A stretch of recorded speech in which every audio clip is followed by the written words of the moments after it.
Hey, so I just wanted to do a little bit of documenting, I guess, of my journey to becoming a mum.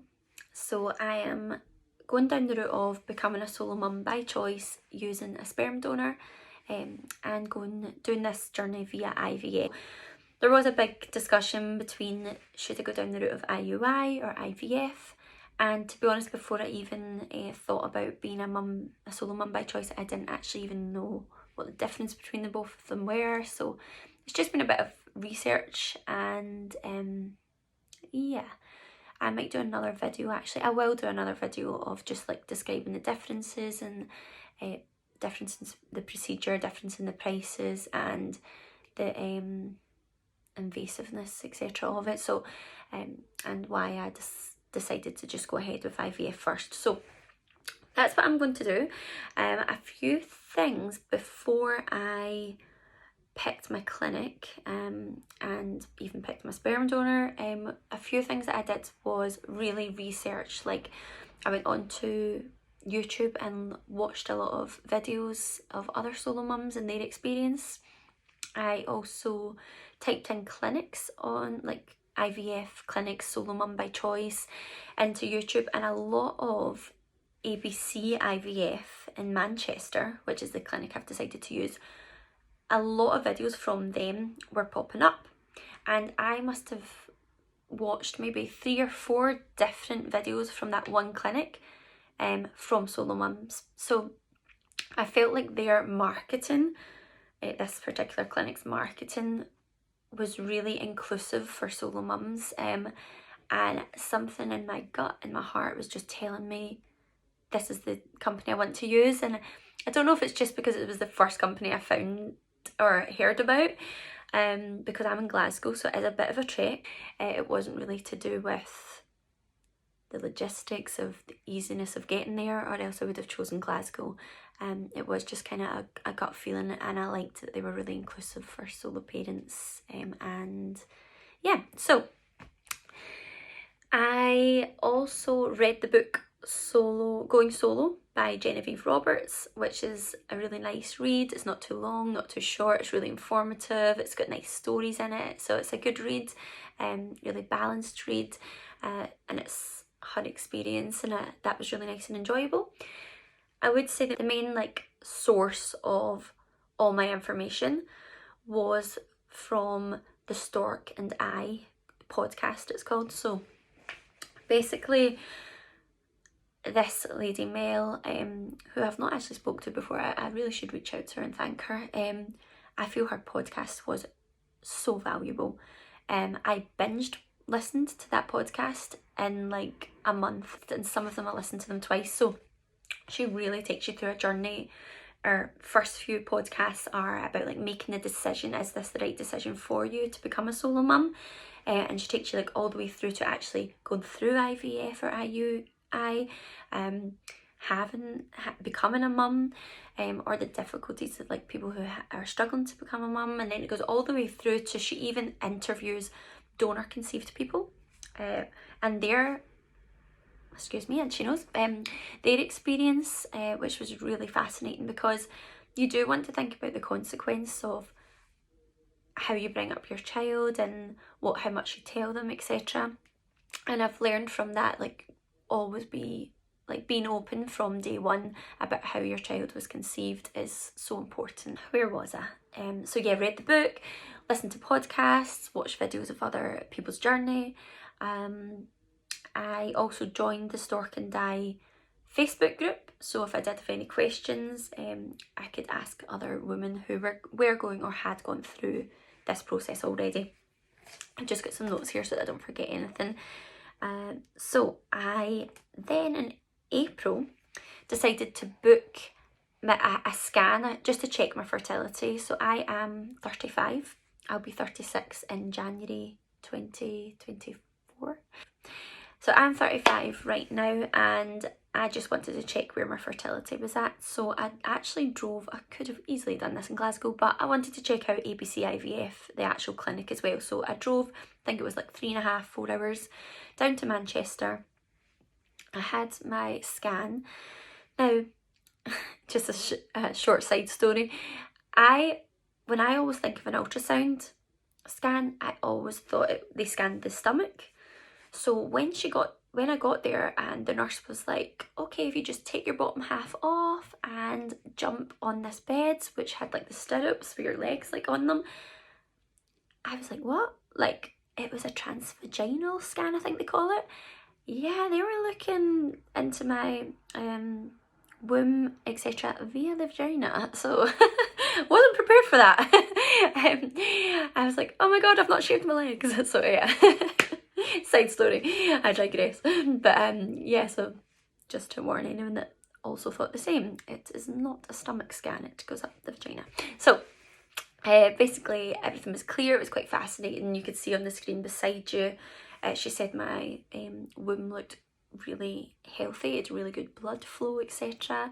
To be honest, I'm not very medically minded, so I wasn't really taking in every single word she was saying, but the gist that I got was it looked okay and I hadn't left it too late, and that was just a huge relief. So I drove home, and to be honest, when I drove home, I kind of thought this journey's too long. As much as I really liked the clinic, I think I might need to start looking at another option, because like going down there just for scans or bloods, etc. could just be a bit too much. So I was actually thinking of another clinic. However, they have waiting lists, etc. And also the price was very different. Also, I actually struggled to get prices from clinics. Like every time I asked what's your rough pricing, they would say come in for an initial consultation, and the initial consultation usually includes the scan. So they can be anything from like £200 to £500, I found, on average. I'd already paid that for the initial scan that I had to check my fertility with ABC IVF, so I didn't want to pay that for another clinic just to find out their pricing, and then pay it again for another clinic to find out their pricing. But that's what it seemed like you had to do. Like, they would not let me pass to find out the actual pricing for IVF without, they just kept going, just book a consultation and then we'll tell you everything there. And it was just a little bit frustrating. And I understand everyone's treatment is going to be different, so the price plan might be a bit different, but see, to be honest, I kind of just gave up, and just out of principle, I guess I just kind of refused to pay that other £500, and I just thought, yeah, I'll just stick with ABC IVF. So that's what I did. Because I live in Glasgow, what was really good was I actually asked ABC if I could get my blood test done, because it would be included in the price, to just go to their clinic. But I said, can I try and get the blood test done in Glasgow, even if I have to pay for them, just to save me a trip down? And they said, yeah, that's fine, just send us the results. So they told me what blood tests I needed. They actually very kindly gave me a letter that I could give to my doctor, so I could try with my GP first, which I did, and my doctor was amazing. He actually did it for me. My next step after I got the bloods done was then to look for a sperm donor, and I did kind of joke with my friends and stuff, like it actually was a bit like shopping online shopping, like you can just put them into the car like and it felt a bit like dating as well. I'm going to do a whole video on actually just using a sperm donor and picking the sperm, because it's actually fascinating. Like, the website that I used gave a lot of information. So I chose my donor. I wasn't really in a big like urgency to purchase them, because I actually, if I'm honest, didn't have the money. I get access to money, so it's the, can't remember what date it is, the 12th of August right now, and on the 21st of August I am getting access to some money, because I'm actually selling a house that I was renting out, and the tenant has left, so it left the house open, which meant I could sell that house in order to have some money for IVF. So yeah, basically I wasn't really in a rush to get it, because I didn't actually even have the money. But what happened was the donor actually vanished from the site, and I felt gutted.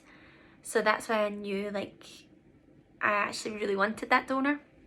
So the following month, let's see what month it was, July, just last month, he came back on, and I was like, oh my goodness, like, he's came back on. This is a sign. I was really struggling. Once he had vanished from the site, I was really struggling to find another donor that I felt was right. So as soon as he came on, I actually borrowed money from my mum, got the donor right away, and I'll appear back on the 21st. So yeah, I feel so relieved that I found that donor. A lot of clinics recommend you buy 3 vials of that donor. Luckily my clinic, they didn't have a limit to the number I needed to buy, so I just got 1 vial, and I am just hoping everything will be okay with that. It was quite pricey. I think in total, just in case anyone's curious about it, I personally paid £2,000. Once it was converted, I think it was $2,000. Once it was converted, I think it was £1,700 for my donor, and that included the transport over to my clinic as well. So it's at the clinic at the moment, waiting. So now on Monday, so it's Saturday today, Saturday the 12th of August, on Monday, so I've just got one more day to wait, I will actually finally have my treatment consultation. And at that consultation, it's virtual again, which is really good that ABC are able to do this. I don't need to keep travelling down to Manchester. I will find out what kind of treatment I'll be doing, what injections, for how long.